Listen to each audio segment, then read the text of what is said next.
Thank you so much, Commissioner Mason. I want to thank Director Patel and his team. It's great to have them on the ground with us tonight. We've had several briefings, and he's had an opportunity to walk the crime scene. We appreciate our local law enforcement here. Again, we have Mike Smith, who is the county sheriff here. We have all of our local chiefs of police that are here as well, all working hand in hand with the state and with the FBI as we move forward with this investigation. Now, I'll just give you a little warning. We will not be taking any questions at this time. We're giving you the latest information we have, being as transparent with everything that we have. But I do want to share a couple things that I think are important. What's going on, my fellow Patriots? Welcome back to Right View Nation. Before we dive into this powerful message, make sure you subscribe to the channel, smash that like button, drop a comment below with your thoughts, and share this video everywhere, because the truth needs to be heard loud and clear. Ladies and gentlemen, thank you for joining us here tonight. We appreciate the media and the partnership we have with you in helping us to get information out to the public so that we can catch this assassin and hold him accountable. We are going to share a portion of a video and that we have of the suspect, as well as some new stills. Those have already been released, but we want to make sure that they get as much attention as possible so that we can get help from the public in tracking down this evil human being.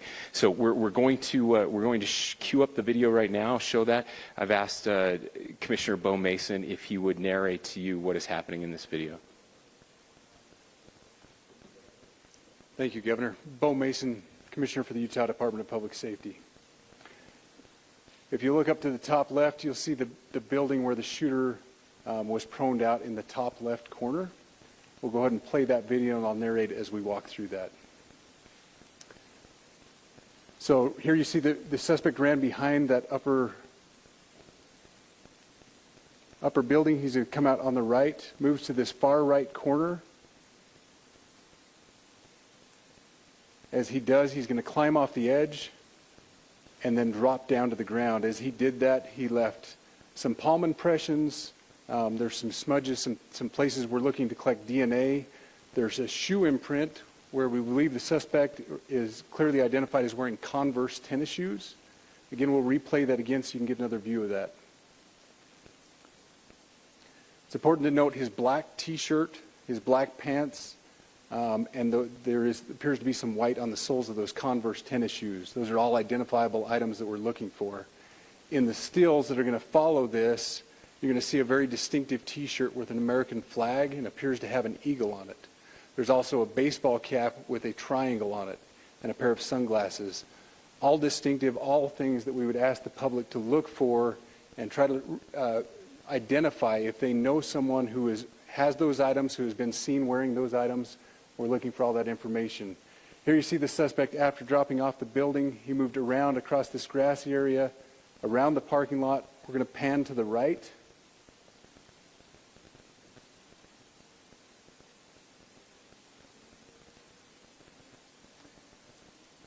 After he crosses the street, this is where he moves over into the wooded area. This is the video evidence that we utilize to track his movements and to locate that firearm in that wooded area following the discovery of this evidence. Good. You want to go to the stills? So here's the still photographs I mentioned. These have been enhanced, so these are slightly different than what we introduced earlier. Please pay close attention to the T-shirt. Like I said, very distinctive with that American flag and that eagle. The hat with the triangle and the sunglasses. If you'll go to the next picture, please. The backpack as well. All identifying features that we're hoping the public can help us identify and lead us to this suspect. Next picture. And again, there's a better picture of the hat with that triangle logo, and again the T-shirt. Blue jeans, and you get a good look at those Converse tennis shoes as well. We have pushed these out. We'll continue to push these out, and we just ask for the public's cooperation through the public. The tips that have been coming in are what are giving us our next leads and enabling us to continue to further this investigation. We've had great cooperation from the public, and we're continuing to ask for that as we move forward. Thank you, and I'll turn the time back over to Governor Cox. Thank you so much, Commissioner Mason. I want to thank Director Patel and his team. It's great to have them on the ground with us tonight. We've had several briefings, and he's had an opportunity to walk the crime scene. We appreciate our local law enforcement here. Again, we have Mike Smith, who is the county sheriff here. We have all of our local chiefs of police that are here as well, all working hand in hand with the state and with the FBI as we move forward with this investigation. Now, I'll just give you a little warning. We will not be taking any questions at this time. We're giving you the latest information we have, being as transparent with everything that we have. But I do want to share a couple things that I think are important. We cannot do our job without the public's help right now. The public has answered our call for action. So far, we've received more than 7,000 leads and tips.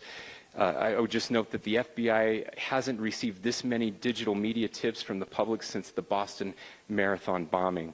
This case also highlights the dedication of our law enforcement community. We have 20 federal, state, and local law enforcement partners that are working shoulder to shoulder to find the person who committed this horrific crime. With their support, we've completed nearly 200 interviews. As you're aware, as has already been reported, the FBI is offering a $100,000 reward for information leading to the identification and arrest of the person responsible for the murder of Charlie Kirk. We also continue to implore the public to support this investigation and come forward with any information. We are truly hopeful that this video and new photos will lead to even more tips. We are processing. We have an incredible team, a state and federal team working together to process those tips. We are going out in tandem to interview any potential person of interest or suspects. But we need, again, we need as much help as we can possibly get. Any videos or photos that you might have, the public, should be submitted to our digital media tip line, which is www.fbi.gov/Utah Valley shooting, all lowercase. Again, that is fbi.gov/Utah Valley shooting, all lowercase. You can also provide general tips about the shooting by calling 1-800-CALL-FBI. That's 1-800-CALL-FBI, or at tips.fbi.gov. This is, I would just say, this is not just a local matter here in Utah. We have people all over the country that are helping to bring this perpetrator to justice for Charlie Kirk and his family. I will just add as well that, as was mentioned, there is a lot of forensic evidence that is being processed right now at both the state lab and the federal labs, federal lab on the East Coast. So we are working in tandem together. I would also just add a word of note for those people who are spending so much time on social media. I think Charlie said it best, that when things get bad, we should put our phones down and spend a little time with our families. There is a tremendous amount of disinformation. We are tracking our team, the state team, and I'm sure the federal team as well. What we're seeing is our adversaries want violence. China, we have bots from Russia, China, all over the world that are trying to instill disinformation and encourage violence.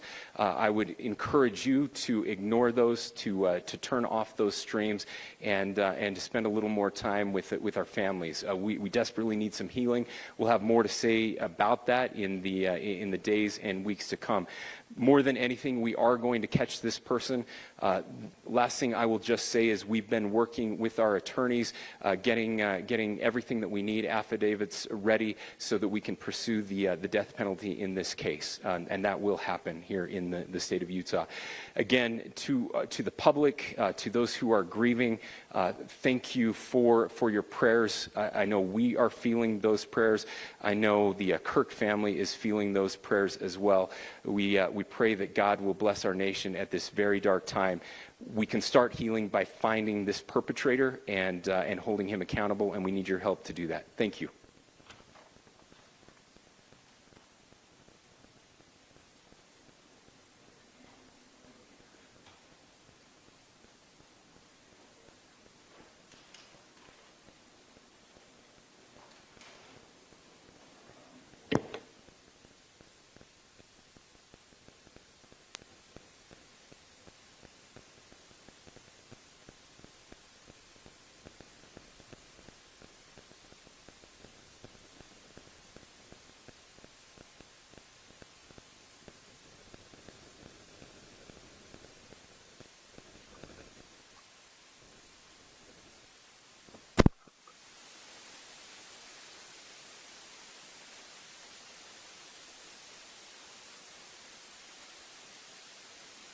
Ladies and gentlemen, what we just saw is chilling.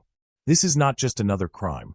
This is the cold-blooded assassination of a man who stood up for freedom, for conservative values, and for America.